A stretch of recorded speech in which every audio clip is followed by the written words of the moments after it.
Good morning, good morning, good morning. I am Tamara Johnson Shealy. Good morning. I am on the road. I am on the road to the United States Senate, y'all. I am in a small RV. You see it behind me?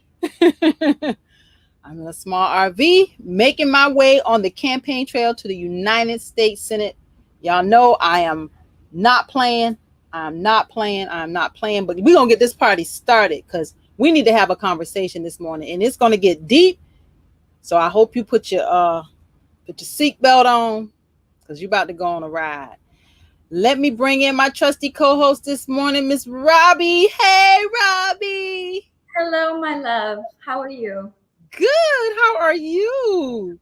It's good to be here with you. Yes, we do. We miss you. I'm so trying to do my work, but I had to come today. I know. Look, we had to be here today. And I bought a special guest for us today, Mr. Ty Harper. Ty, welcome. Hi, everyone. How are you today? Hi, Robbie. Hi. Hi, See you on the Ty. road again, Tam. Good job, Tamara. On the road again.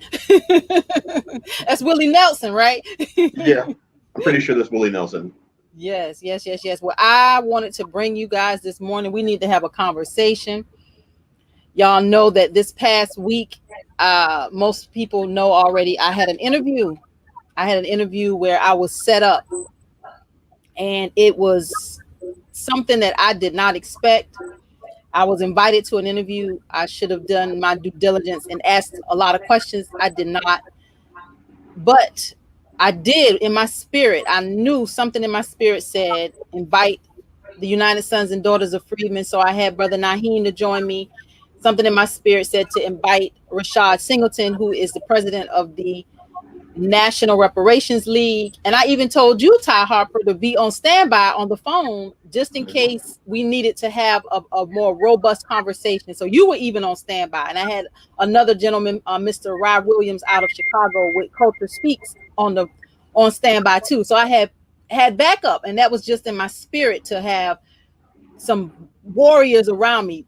I didn't know what I was walking into. Right. Nevertheless, I had an interview with the radio mix106.com and went to the radio station. Everything was going wrong. I'm still on the campaign trail. I had to pull over. A bug was crawling on me, Ty and Robbie. I pulled over because I was like, something's crawling on me. Traffic was crazy. It was like everything was in my way of getting there. So I was a little bit late getting there. But when I got there, I walked into a setup. And I realized it when I got there. The interview, if you haven't seen it, it is right here on YouTube. I encourage you to just watch it for yourself.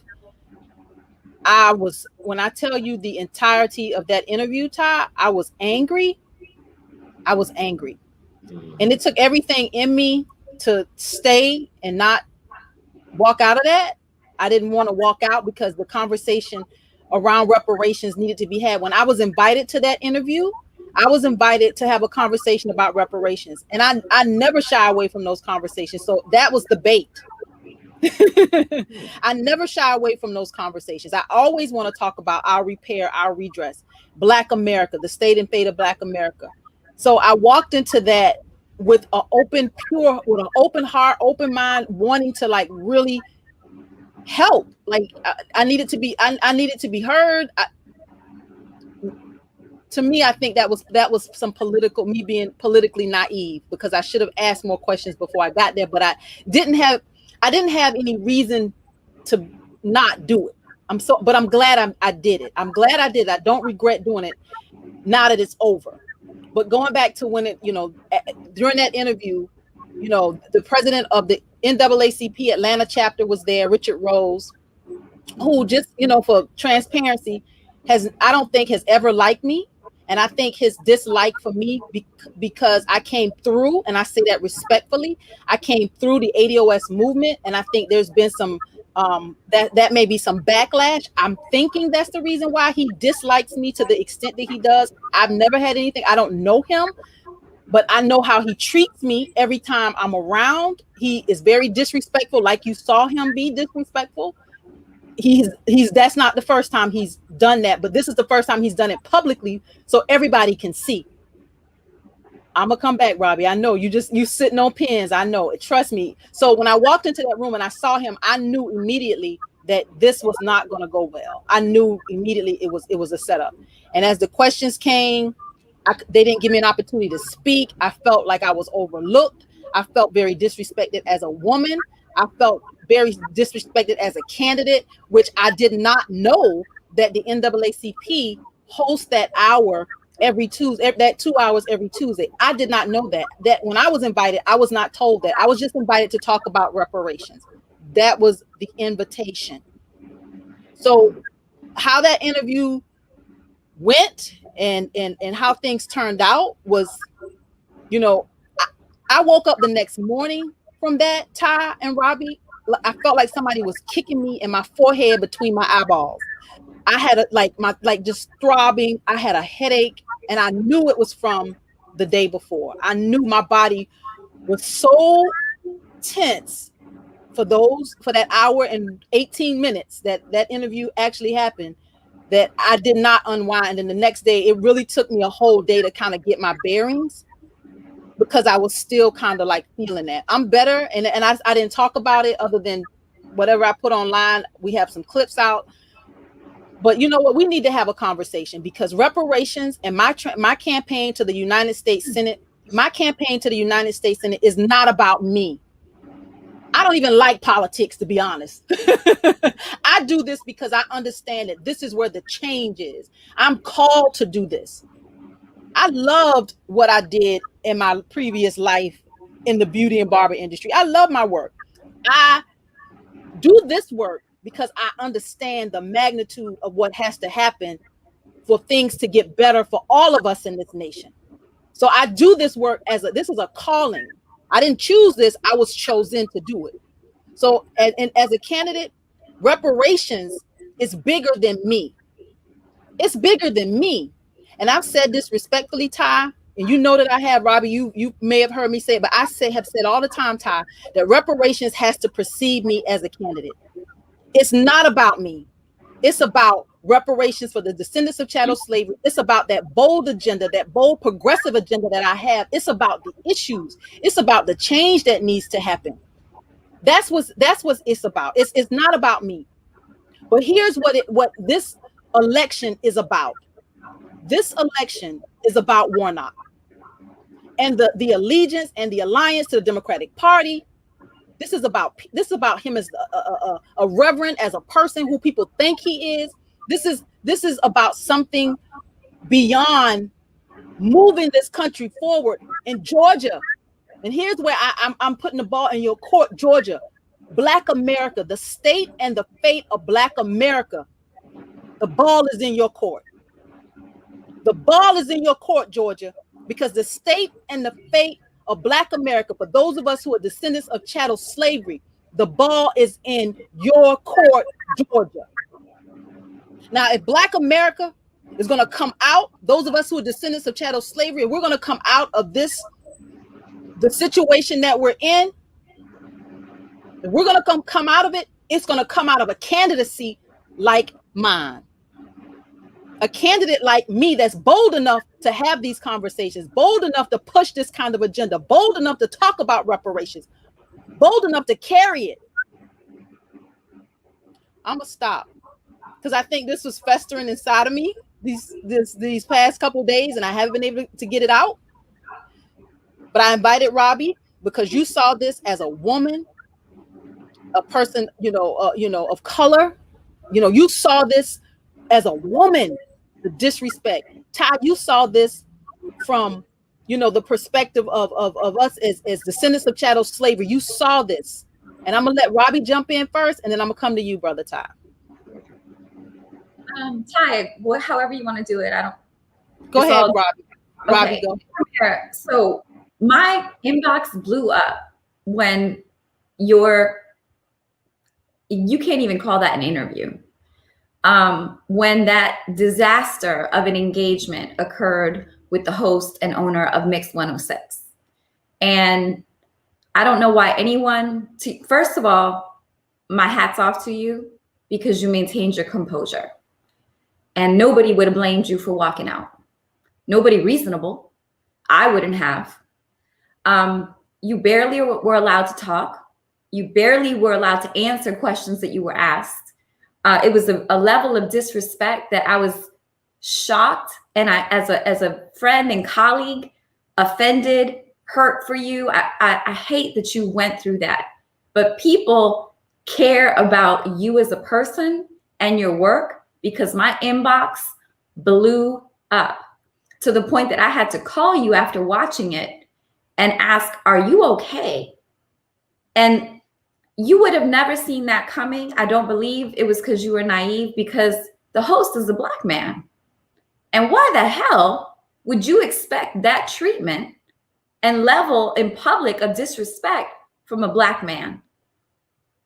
So that being said, I'm just going to say this very plainly, not only as your colleague and someone who respects your work and who is in support of reparations as an ally, but on that show, in my opinion, that show is a DNC operative, a Democratic National Committee operative. They are funded, there's conflicts of interest. And what I saw after the show, the host taking your image and basically putting you all over his public page, disrespecting your intellect, making commentary, calling you out of your name in public forum. And when I looked on the rest of his page, there are images that are highly disrespectful to women of color and Black women in public forum on his page. And he's also featured with a multitude of Democratic candidates that he has campaigned for. And in my humble opinion, you called or peeped his hoe card, as James Baldwin would say, and he made you pay for it. And you were punished publicly. And and I'm here on this show because when that happens to one of us, we all should be here. We all of us should not tolerate this. And that's not to say that nobody's redeemable. The brother needs to go sit and think on his own. And if he's bought and sold and Warnock is bought and sold, we're never going to get past what we really need as a people, and specifically to Black people. That's it. Ty, let me unmute you. Unmute your mic, Ty. My mic is muted. I muted you. You good? Go ahead. Oh, okay. I see it. It's unmuted now. All right. What Robbie said was absolutely correct. For those of you who know me, quite a few of you know me, some of you don't. My name is Ty Harper. I'm in the United Sons and Daughters of Freedmen, and I'm also with the National Reparations League, okay? So the gentleman you had on your show with you, okay? Naeem, Brother Naeem, also known as Lord Abba, okay? And Brother Rashad Singleton. We all work together. We've been working hard to make this happen. I actually was on standby. I do the HR 40 room on Clubhouse, for those of you who know me, where we talk about HR 40, reparations, and the different agendas and policies that are against us and the things we should be working to fight with. I sat down and I did watch the show, even while doing the room, and I watched it again after the room. And wow, I was absolutely, when you talk about, that wasn't even transparent. I mean, that was right in your face. It was almost like they were trolling you. Now, for transparency purposes, yes, I'm in the United Sons and Daughters of Freedmen, and I'm also with the National Reparations League. We both organizations work together, right? But just like Tamara, I also came out of the ADOS movement. A lot of us did, because that was what we call the reparationist movement, where anyone who was a reparationist moves forward. They're always talking about civil rights this and civil rights leaders. I'm like, the civil rights fight has been over for 60 years. We've already fought for and obtained civil rights. Now, with the NAACP, okay, the National Association for the Advancement of Colored People, that's what we were called back then, colored, okay? When they come on a show and they attack a Black woman who's simply running for Congress, okay? Congress being the Senate and the House of Representatives, that to me was stark and revealing. You have these gentlemen, and I'm not, preface this right now, I'm not talking ageism, but you have these people who are absolute relics from the civil rights movement sitting around doing the same stuff as if we haven't won already, okay? Take a look at what's going on. The NAACP is funded by lots of organizations, okay? And I'm pretty sure the DCCC and the DNC are organizations that fund them. When you look at that radio host, okay, nothing about that was unbiased. I'm glad I wasn't on the show because I would have called them out the same way you do, like I do now, calmly, okay, try to be measured, but I would have called them out for what we call, this is what we call in the military an ambush, okay? They tried what we call a pincer movement. When they had us sitting in front of them, instead of coming at us directly and us having this discourse properly, they tried to attack on both sides. The NAACP side and this DJ and this host representing the DNC and the DCCC. So when you say the Democratic National Committee, you must also also mention the DCCC. They are the money wing of the Democratic Party. This is why Warnock himself, okay, Reverend Senator Warnock has millions of dollars in his war chest, and we're fighting with nothing but grassroots small dollars, okay, and our groundswell. I have a problem with a whole lot of things that are going on. But when we talk about what happened there, you were invited to talk about reparations, and they barely talked about it. They wanted to talk about anything else but, and that's been, and I'm going to call it out right now, even though you're running for Congress, Tamara, I must call this out. That has been a standard CBC and Democratic tactic. Okay? They talk about HR 40. HR 40, when it was introduced in 1989, was introduced as a study to make recommendations on community repair or racial repair, okay, for the Black American descendants of chattel slavery and Jim Crow. We must start making sure we say that. We're not just fighting for chattel slavery and what happened during chattel slavery. We're also talking about Jim Crow. Many of us heard of Jim Crow, but I'm willing to bet you, most of your mothers, most of your fathers, most of your grandparents, most of your aunts and uncles lived through Jim Crow. Jim Crow only ended about 56, 57 years ago. It's still fresh. I was born in 1966. Yes, I know I don't look like I would have been born then, but I was born in 1966. I'm a Gen Xer, okay? I have actually lived through 2 years of Jim Crow, because Jim Crow did not end in 64. Jim Crow ended in 1968. That's the propaganda point. Lyndon Baines Johnson signed the Civil Rights Act of 1964, okay? But he also signed 2 more Civil Rights Acts to fully end it. The Civil Rights Act of 65, which was voting rights, what they're fighting for right now. I'm like, why are we fighting for something we already have and we already won? And then you have the Civil Rights Act of 68, also known as the Housing Rights Act, which ended discrimination in housing, okay? Which ended discrimination with redlining, okay? And discrimination with loans, okay? Predatory loans designed to keep us out of certain communities, specifically the communities created by not the Green New Deal, but the New Deal. We'll talk about the Green New Deal in a moment. By the New Deal, okay? Which Franklin Delano Roosevelt signed, okay? Which was supposed to just get Americans back to work after the Depression, okay? And after World War II was designed to build specific communities, build them out, chicken in every pot, car in every garage, okay? Literally created the middle class. Prior to the New Deal, there was no such thing as the middle class. That literally created the middle class, and we were excluded from that. Keep that in mind.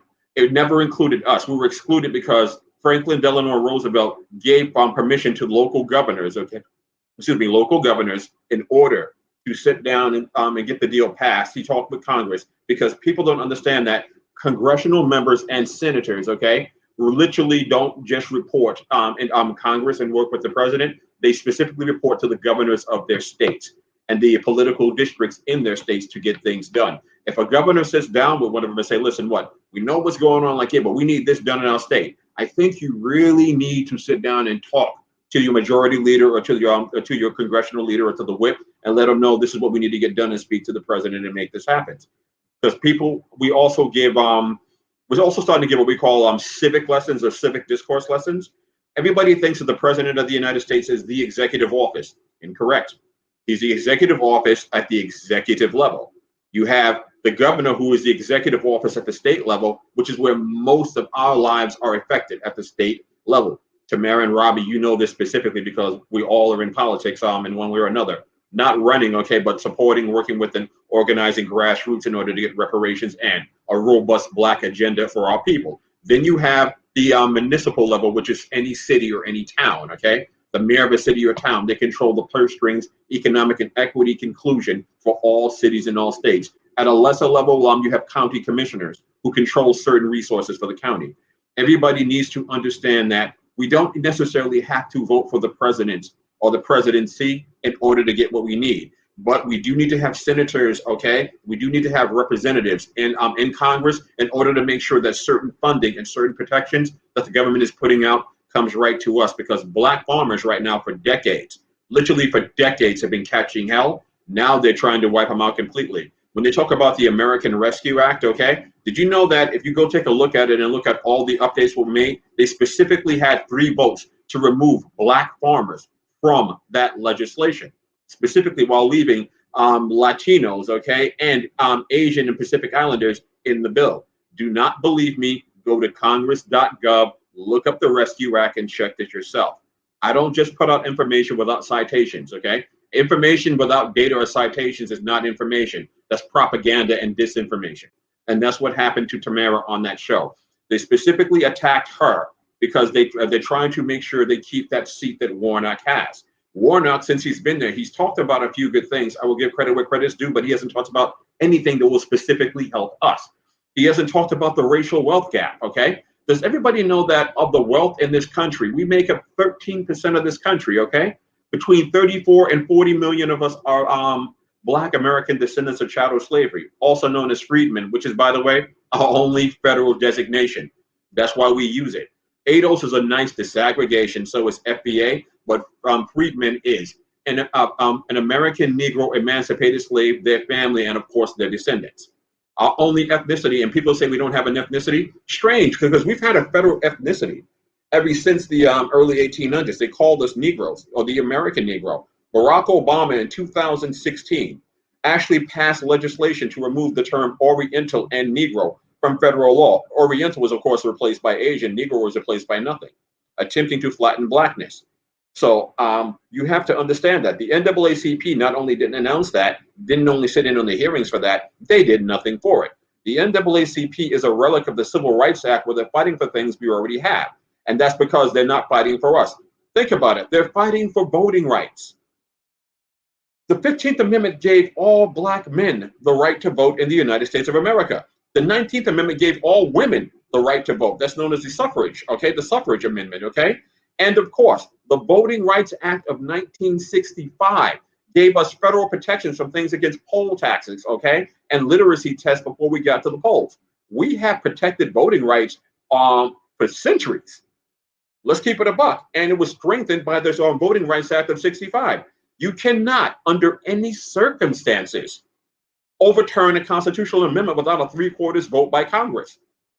You cannot. The president can't sign an executive order. Nobody can just say, we don't want it anymore. So I'm not even sure why we're talking about this in that ridiculous poll they had. Well, we actually kicked their butts after they instituted a dishonest poll. The CBC right now are dishonest actors, and having their friends like Narcan and Cobra, yes, I'm calling them out too, as dishonest actors, because they're fighting for things that we, A, didn't want to fight for, B, we didn't need, and C, most importantly, we've already won.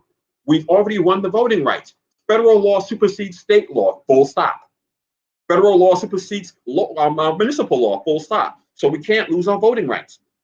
The Department of Justice has a legal obligation and a constitutional obligation to make sure they can't do that. The Supreme Court is picking at it now, but we're fighting that every chance we get. So the question is, what are Warnock and the CBC and the Democrats fighting for when they talk about voting rights? I'm going to say it, and I hope I don't offend anybody, but if I do, it is what it is. They're fighting for the voting rights of undocumented immigrants, okay? For the class that they're trying to use to cobble together to replace us while voting. And we have all the data in the world to show that. Take a look at the so-called the Voting Rights Act that they're trying to pass right now, okay? If you look into it, it's not talking about anything specific to us. They are talking about, they want to make sure they have IDs, or you have to have specific federal or state IDs. I'm like, every Black person I've ever met in my life has a state or federal ID. We have driver's licenses, non-driver's licenses, school ID, college ID. Even if you went to prison, and by the way, we are the largest prison population in the country, maybe the world, by the way. We'll get back to that later on. But if you come out of prison, they have what's called a prisoner inmate ID. That is a state or federal ID. That is legal. You can use that to obtain a driver's license or as identification if anybody asks you for ID to present. So even if you're a prisoner in this country, you have identification. So why do they want identification verified? That's not for us. Secondly, and most importantly, they say, well, they're trying to end early voting and early voting ballots. I'm like, okay, so we'll just take our butts to the poll like we always do. I'm not sure what the problem is. And then they say, well, they're closing polling areas, and they're saying, like in Georgia, Tamara, they're saying they don't want you to be able to bring water or food to anybody waiting in line. Well, guess what? We'll meet you down the block from the line. We'll give you a little backpack like they have in high school with food, with water, and even a little lawn chair that you have to get back to us so you can sit down and relax. If you'd like us to give you like a little Bluetooth speaker for radios, you can have music out there too. Let's make it happen. Nothing has ever stopped us from fighting effectively for anything we have wanted. We have voting rights. These little tricks and tactics, these are not even the strongest things they've ever tried. They used to have police and militia and Klansmen in states like Florida and Georgia and Louisiana to try to keep us from the polls. Sick dogs on us and water hoses, but hey, we kept fighting. So why in the actual hell are we fighting for something that we already won? If you look at it logically and critically, they're not fighting for us. Okay, we have 13% of the country, yet we only have less than 3% of the wealth. The racial wealth gap is what's happening, and Tamara is right. If you're not fighting for reparations right now, you're not fighting to stay alive, because the data prior to the pandemic said, and go ahead and look at the data, go to the Brookings Institute, go to the Department of Labor, go to the Southern Poverty Law Center, go and look at the data. It said we were meant to be at zero wealth at 2053, meaning that we would not have any money to stay in our houses. We would be homeless, no money to feed ourselves, and we would be starving and depending on people's kindness. And nobody's ever really kind to us, okay? Freedmen, we're kind to everyone else, but no one has been kind to us. And then take a look at the data that's coming out now, slowly but surely. I'm here to tell you that we don't have to wait till 2053 anymore. Everyone, 2053 is here for us. The data says that, Bob, if we don't do something to reverse this before 2030, once we get to 2030, it is irreversible. We are done. That's 8.5 years. We need Tamara in Congress now. We need to get most people that we can in Congress, and we need to vote out anybody that doesn't represent us. Every other organization, every other caucus, the Hispanic caucus, AAPI, even the Native Americans, when they have their own treaty and everything, but they still have a representative that talks to the Department of Indian Affairs, works specifically for their own interest. They only align with anyone else if it matches their interest. We are the only caucus that doesn't do that. If you look at the CBC's website, they talk about everybody else but us. They don't talk about the Black American descendants of chattel slavery and Jim Crow. No, they don't. So if you're not fighting for us specifically, why are you there? First off, I would like to demand that they remove the Congressional Black Caucus, remove the black from their name. Secondly, I demand that every one of you, I'm telling you right now, this is it. If you watch the Avengers, I'm going to use one of those analogies. We're in the end game right now. If we don't turn this around right now, they're simply going to snap their fingers up to 2030 and we're done. Full stop. You have to fight now. We're not fighting just for us today. We're fighting for our daughters, okay? Our sons, our grandchildren, okay? And that's it. I'm telling you right now, if you're alive today, it's not going to go beyond our grandchildren. We will not have to worry about our great-grandchildren because we will not have a generation of them. We're going to be annihilated. We will be erased. If you want an example, take a look at what they did to the Native Americans. Take a look at what they did in South Africa, okay, to the South African blacks out there when they lived in shanty towns. And they were 90% of the population, and they wiped out millions of them wholesale over several decades. In our case, we don't have that many people. We only have between 34 and 40 million people here in America. That's going to be, they can get rid of us within one generation. If that's really what they want to do. They won't even have to fire a gun. Economically starve us out, which is what they've been doing, starve us out of equity, and when we're homeless, just ignore us. Put a fence around our shanty towns or our boxes, wherever we live, throw everybody in there with no food, no money, no nothing, and we're gone. This is not a conspiracy theory. I challenge you all to take a look at the freaking data. You must be in this fight. You don't have to come out and fight with us. Donate to Tamara. Donate to the United Sons and Daughters of Freedmen. Donate to us and let us continue to fight. Then when we do a call to action, get out and send an email, send a letter, come out and fight. When Tamara's having a rally for her Senate campaign, come out and be with her. If you won't believe what she says, speak to her directly. Come on to any of our platforms. You can find me on Twitter, okay, at Ty Harper 2. You can find Tamara on Twitter. You can find us both on Clubhouse. We can find us both on Facebook. You can even find me on Instagram if you really want to, or Fanbase, the black version of Clubhouse, okay? I'm telling you right now, all that you need to do is think one thing: reparations now. Like our grandparents, and I'm not saying our ancestors because it wasn't our damn ancestors. It was our grandparents and parents who fought for civil rights. Okay? This is our fight. Reparations is our fight. Okay? We're fighting for reparations now. Okay? That's what we're fighting for. I apologize if I went longer than expected, but I wanted to make sure that everybody understood what's going on, how serious it is, and why we need Tamara, the only freedman candidate who identifies as us, as a freedman, as a Black American descendant of chattel slavery and Jim Crow, the only one with full-on representation on her platform for reparations, okay, for a Black agenda, for protected class citizenship for us, and not for what these people are talking about, but for the core four of reparations. When they say, well, reparations doesn't have to be cash, I'm like, I'm strange, because I've read the international law on reparations, and I've seen reparations done all the times it was done in this country. It was direct cash payments, not a reparations authority, okay, where somebody presumably in corporate would control our money, okay, and tell us what we can do with our money. I don't think so. It's direct cash payments, okay? It is the core four of reparations, okay? What are the core four? Transportation, education, healthcare, and Tamara, you know the fourth one. Come on, you got me. Housing. Okay, that's the core four of reparations of any reparations platform. Okay, we get the core four, we get protected class citizenship, and we get a robust Black agenda that gets full economic inclusion. 11 mayors of 11 major cities, including Mayor Garcetti of California, has already appointed commissions on this. And California is the largest economy, let me see, the fifth largest economy in the world. Not America, the world. If California left America today, America is a third world country within a week. These are facts, not fiction. Look them up. And we already have reparations commissions there in the biggest state, signed into law by Governor Newsom, okay? So think about that. When people say would they need a study? Well, they need a study because they want to prove it. But the 11 mayors say they want to start issuing reparations payments now. They're going to use something like the UBI model, they already said, because they cannot fully fund reparations at the local level. And they're petitioning their governors and the federal government to pick up the fight. But they want to show that it can be done.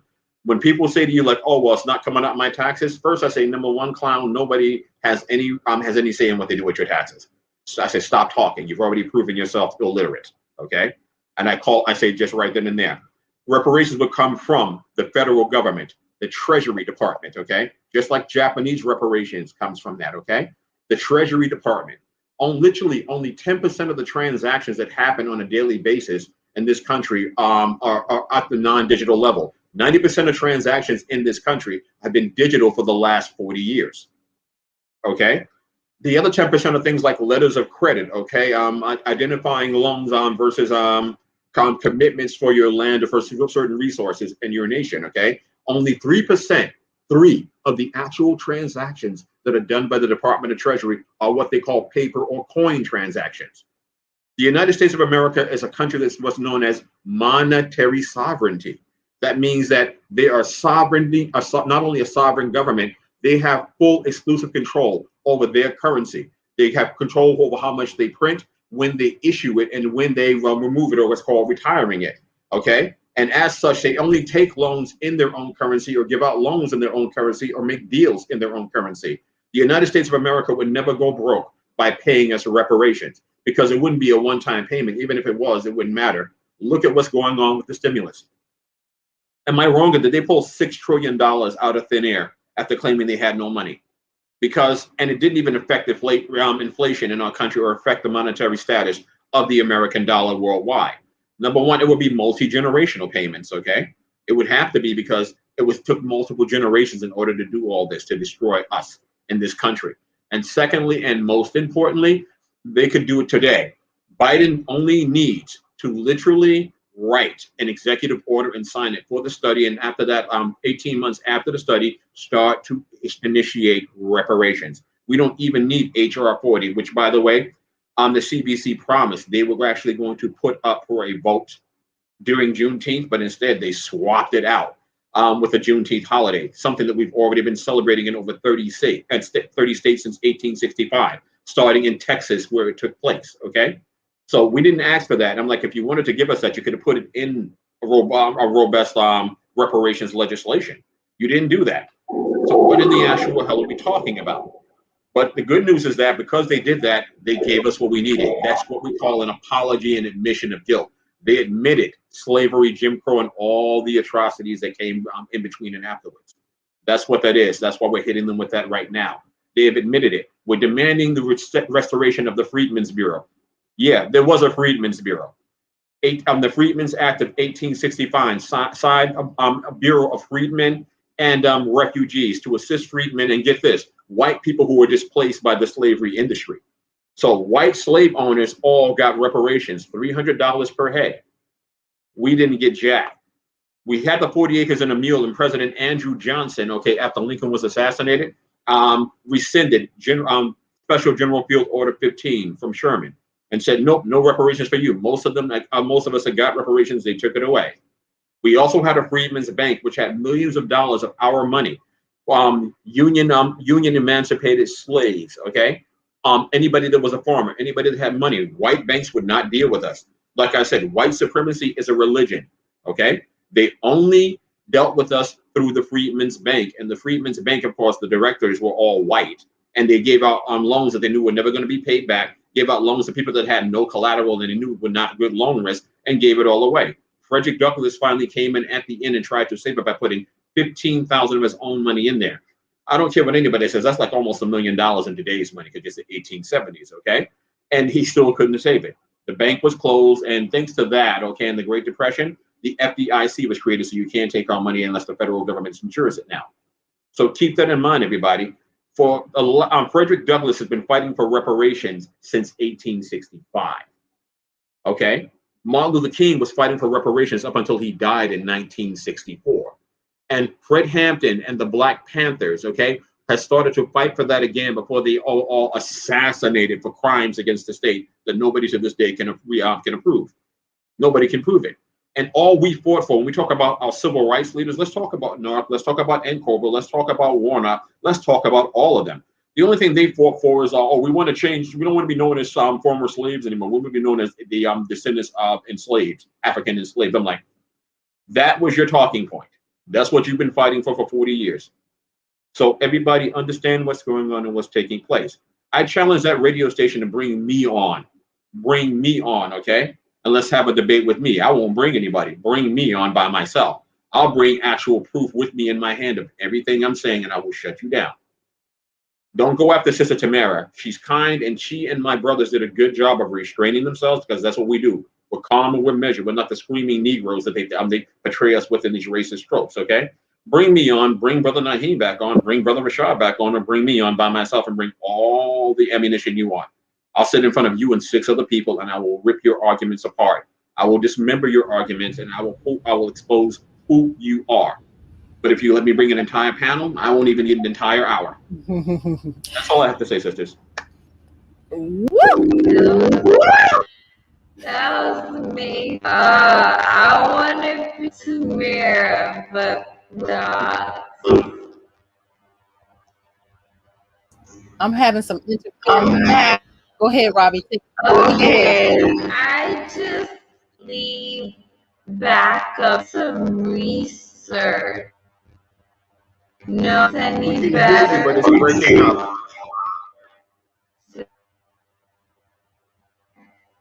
Should I come?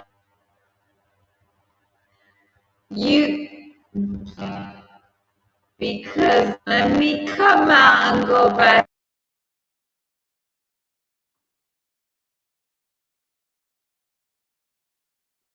I can't hear you now, Tamara. Are you on mute? Can you hear me now? Yeah, you were on mute. Okay, go ahead. Yes, we were having some interference. I'm not sure what that was. Somebody said you a battle activist. Look at, who is that young one? He says, "Ha Ty is a battle rep activist."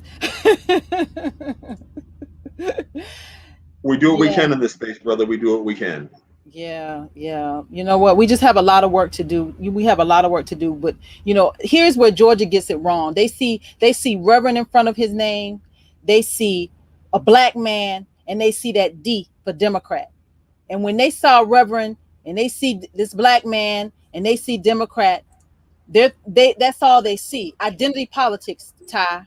Yes. Identity politics. You want to speak to that, and then we'll come back to Robbie. Robbie, I think your mic was doing something weird. It's better now. Okay, good. Okay. Okay. Well, this is quick. What the Democrats, what they've been doing, especially Black Democrats or the vote blue, no matter who people, is they keep going from the point of 1968 to today, saying we owe the Democrats our vote. That was a mistake even then, even though you can be grateful for what they did, but they didn't do anything since then. The benign neglect memo of 1970 from Patrick Moynihan to then President Richard Milhous Nixon actually said, when Richard Nixon was said, well, should I go ahead and finally deal with the Negroes, like talk reparations and equity inclusion, economic inclusion? He said, no, you don't have to. Like, we're not going to deal with the American Negroes. I have that. That's on my Twitter page. I'll repost it again for anybody that wants to see it. Okay. See, but you can find that in the National Archives and in the Presidential Archives. That's where we found that. Okay. It's called the Benign Neglect Memo, 1970. He said that Patrick Moynihan said, no, you don't need to do that. We just need to put people out literally to be a buffer class who look like them, but who speak with our agenda. And you can't mention anything for Negroes specifically. He said Hispanics and Native Americans will be very useful in this point. As an example, when people say, you can't give us reparations unless Native Americans get reparations with us, that's a benign memo talking point. It also ignores the fact that Native Americans are technically not sovereign United States citizens. They have reservations, which are their own sovereign territory, which they have treaties with the United States of America since 1865, when they were forced to release their own Black slaves, the 5 civilized nations, in order to do that. So they have specific treaties that they have that would exclude them from getting reparations from us under anything but their treaties. They also still have the Bureau of Indian Affairs, okay, which reports directly to the Department of the Interior and the State Department, okay, specifically. So they have a treaty, so they don't even deal with Congress. They have to deal with their bureau, which deals with the State Department, which handles any sovereign nation or any sovereign area with treaties, okay? So they could not be a part of that. Number two, they've already gotten reparations several times. Some of them get six figures a year in reparations, okay? Others get money from the casinos in their sovereign land. They don't pay taxes, okay? And most importantly, they don't even have to deal with the federal government if they don't want to. They can simply let their representatives do it. It's the same thing with the U.S. Virgin Islands in the Caribbean. They are not, literally, they are part of the United States as a territory only, which makes them citizens, but they have their own governor, which has their own congressman, who, even though they are not members of Congress, gets to speak to Congress. In our case, we have to speak to Congress directly. You cannot include anybody who is an actual citizen of the United States, okay? Fighting for something with Congress. You can't just include people in there. It can't happen. Don't believe me? Once again, go ahead and do the research and take a look, and you'll find out I've been debunking myths. I'm not making conspiracy theories. None of us in the freedmen's movements are making conspiracy theories. These are facts. Reparationists only deal in facts. We don't do misinformation or disinformation. That'll get you ignored and shunned immediately if you come out here with any of that, okay? Number two, well, they've been doing what's called identity politics, which meaning, if you have a black face in there, that's all you need. You don't need any policy. You have a Negro up there, okay? Black face represents your race. That's not reparations. A person is not reparations. Reparations is reparative justice for harms that have been done to a community over a course of years, or over, in our case, a course of generations, okay? So when you see a black face in there, and that's what that gentleman, Richard Rose, I'm calling him gentleman because I'm a diplomat here myself on this one, okay? Because Richard Rose was being extremely dishonest, and he knows that. When he said, well, Warnock's a black man, what the hell does that mean? So was Wilson Good, the mayor of Philadelphia in 1989, when they dropped a bomb on the black citizens of Move, destroying 6 city blocks and leaving hundreds of people homeless. Last time I checked, that was a black face in a political space. Did I miss that? One of only 2 times in American history that the United States of America bombed their citizens. The first one was Greenwood in Tulsa, Oklahoma. The second time was Philadelphia. So what did that do for us? They don't advocate for any policies. You just take their vote with a voting block, okay, that just keeps on giving. We only vote this point on, and we've been doing that since 2016, for policies and our own interests. If you don't have policies, I don't give a damn what's happening in your community. Do you have policies? No. Well, you have a nice day. You want to run for us? You want to run and represent us? Like, yeah. What are your policies? Is a black agenda on there? Okay. Is equity inclusion on there? Is reparations at the top of your platform? No. You have yourself a nice day. I'm sorry, ma'am. We are not voting for you anymore. A black face is not a guarantee that they're with us, because I can show you hundreds of black faces across the country, okay, that are not with us. Take a look at what's his name, Tim Scott in the Republican Party. I'm going to leave that one right there. Okay, we're not going to discuss that. Take a look at Barack Hussein Obama, who, by the way, was not a black American descendant of chattel slavery and Jim Crow, but his white mother on that side of the family was a descendant of American slave owners. Okay, this is a fact. Don't believe me? Look it up. He did not even grow up in a black community. He grew up in Hawaii in a white and Asian community, in a gated community, with a private school. When he left, okay, his grandparents who helped raise him, when they passed on, they left that man $500,000. Name one freedman, one American Negro that has that waiting for them, except for people behind the decadent veil, like super rich athletes. And it doesn't even guarantee you'll keep it, because Nina Simone's estate has been destroyed and ripped from her family by Kamala Harris, by the way, another so-called black face, even though she identifies as Indian. Interesting. Her father was a Jamaican Indian, okay, and her mother was an India from India, but somehow she is African American. That's why that term cannot be used. That term tries to flatten blackness and gives everybody the opportunity to come into our claim. Identity politics don't work. What did Barack Obama ever do for us when he was in office? Think about that. What did Eric Holder do for us when he appointed him the Attorney General? There were more hate crimes started to rise under those two than in any time in history, and it's only continuing to rise right now. He actually said that reparations he didn't fight for because it would be too divisive. So because somebody committed a crime against you, you can't file a civil rights lawsuit because it might be too divisive between your family and their family?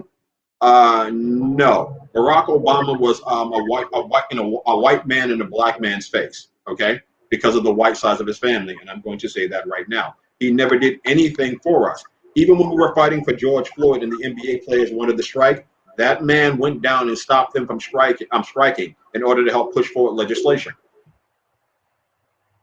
Didn't know that, many of you? It's a fact. You can Google that right now while we're on this broadcast and tell you that.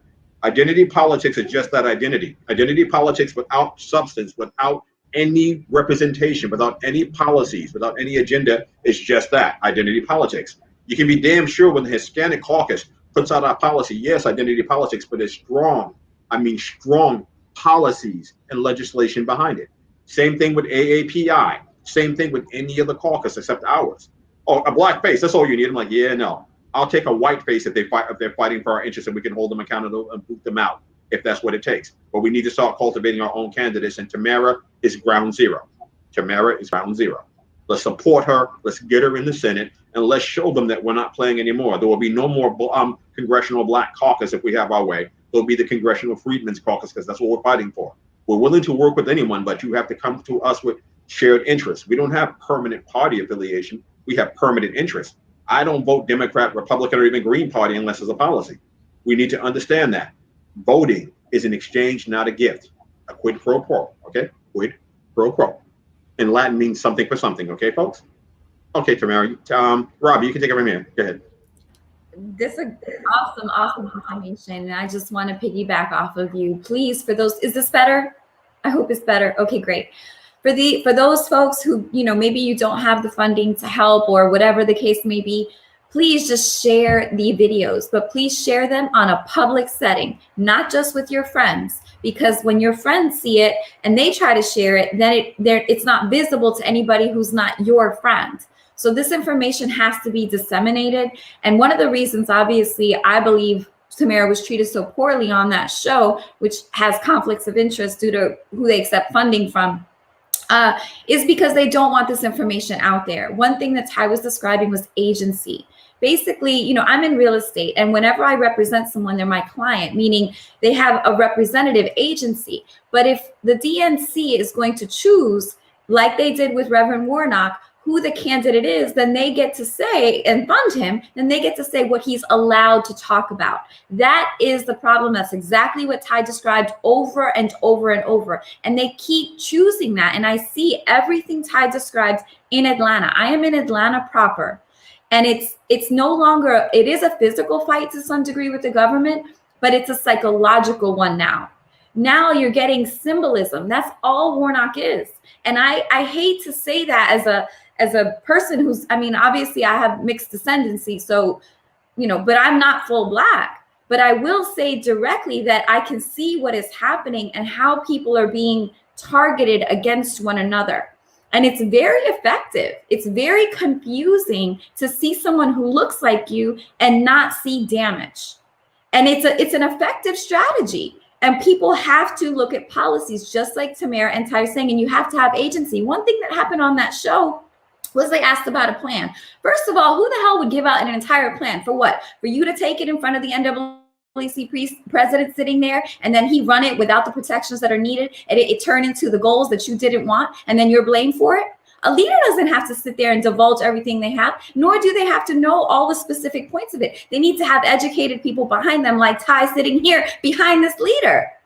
So I was just beyond upset. I've been on that man's show. I didn't get treated like that. I have been on that man's show, and he did not cut me off, not let me talk, bring people who were going to disrespect me. None of that.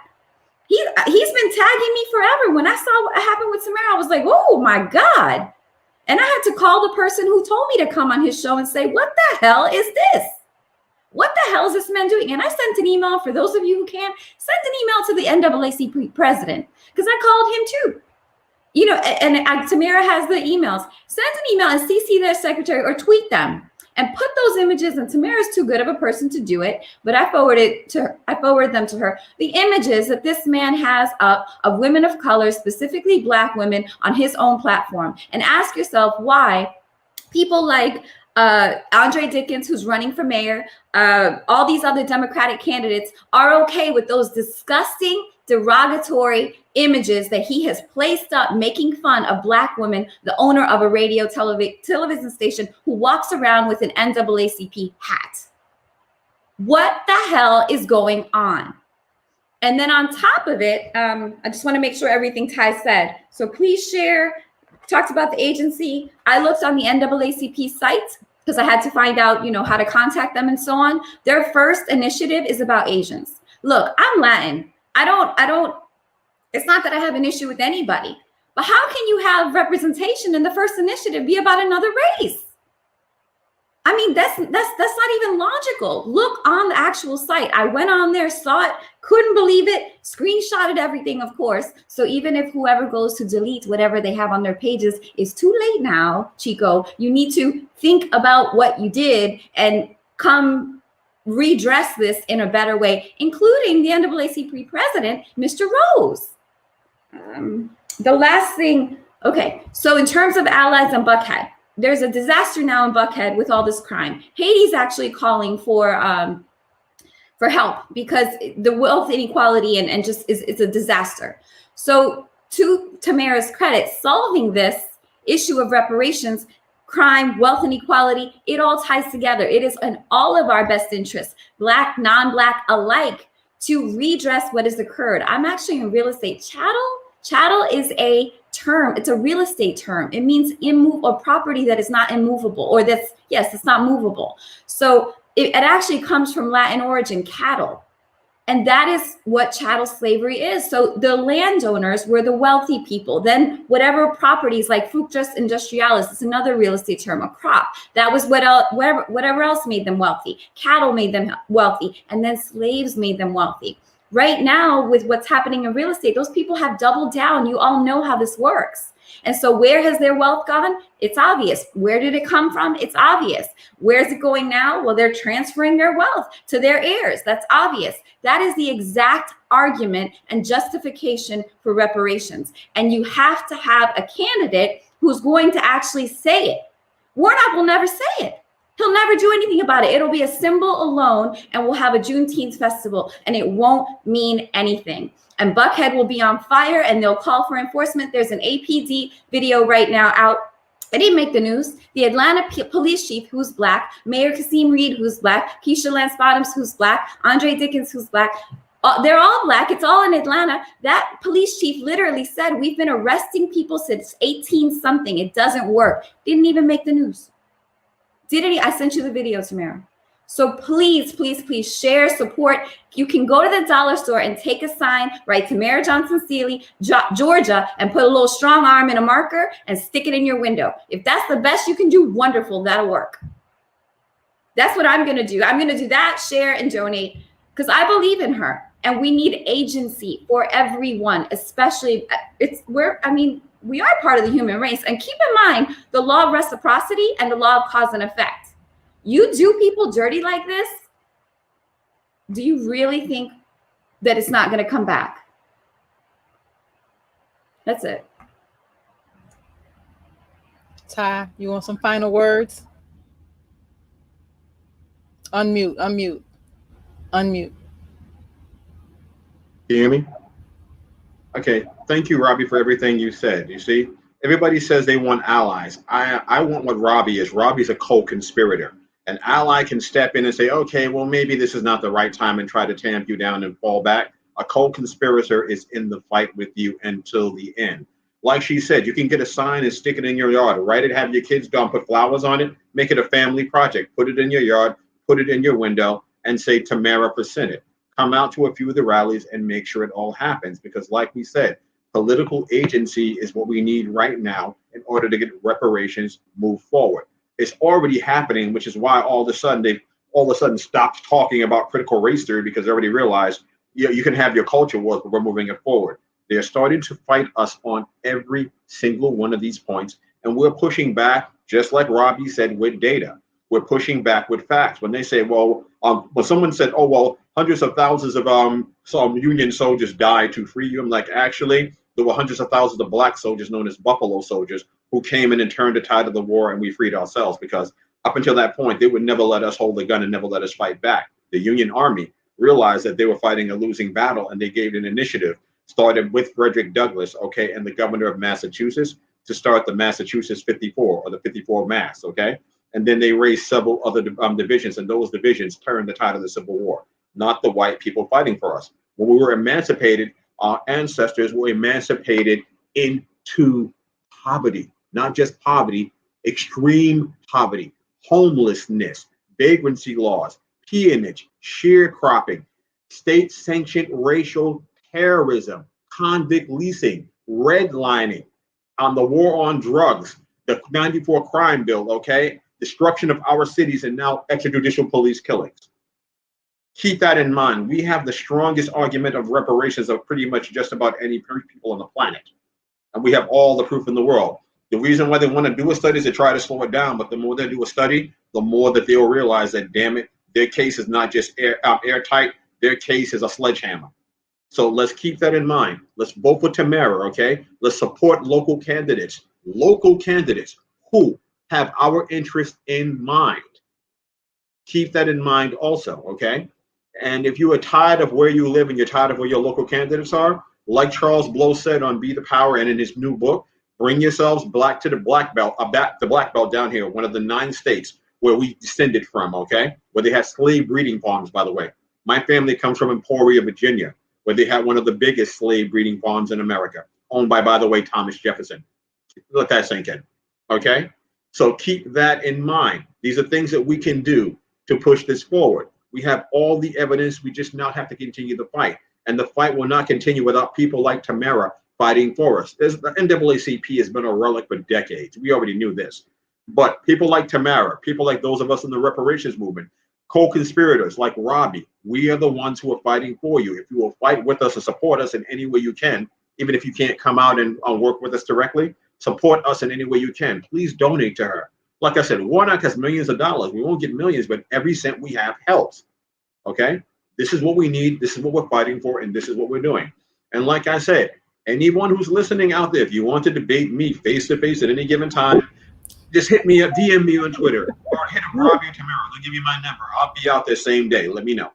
Okay, thanks. Ty, they already called you the battle activist. I'm more the realist, but okay. Yes, this was a phenomenal broadcast. I want to thank you, Robbie, and thank you, Ty, for joining me today. You can find Miss Robbie Caban at robbiecaban.com. You can support the United Sons and Daughters of Freedmen, along with Mr. Ty, who's a part of that organization, United Sons and Daughters of Freedmen, USADOF I am Tamara Johnson Shealy, where every week we are giving voice to issues, activists, and activism. Please support this broadcast at tamarashealy.com. You know, every Sunday I am working alongside churches to fight for reparations. So support reparationsunday.com. Reparationsunday.com. The churches have a obligation to be a part of this fight. Reparationsunday.com. And if you are a descendant of chattel slavery right here in the great state of Georgia, support hb541.net. Go to the website, be a part of that movement, hb541.net. And I am Tamara Johnson Shealy. I am your candidate for the United States Senate. I don't care where you are in these United States. I am your candidate. In Georgia, the ball is in your court. The ball is in your court.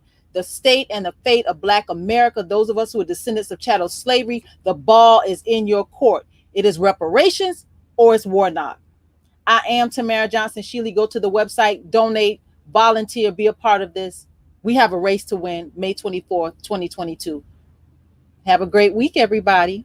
Thank you, Robbie. Thank you, Ty. Thank you for tuning in to Tamara for Georgia, where we give voice to issues, activists, and activism. I am Tamara Johnson Shealy, your candidate for the United States Senate. I'm a progressive Democrat that believes that reparations will make America great. It is time that we bridge the divide in this country. Please go to my website. That's www.tamaraforgeorgia.com. Please join me every Saturday, 11 a.m. Eastern Standard Time, right here for Tamara for Georgia.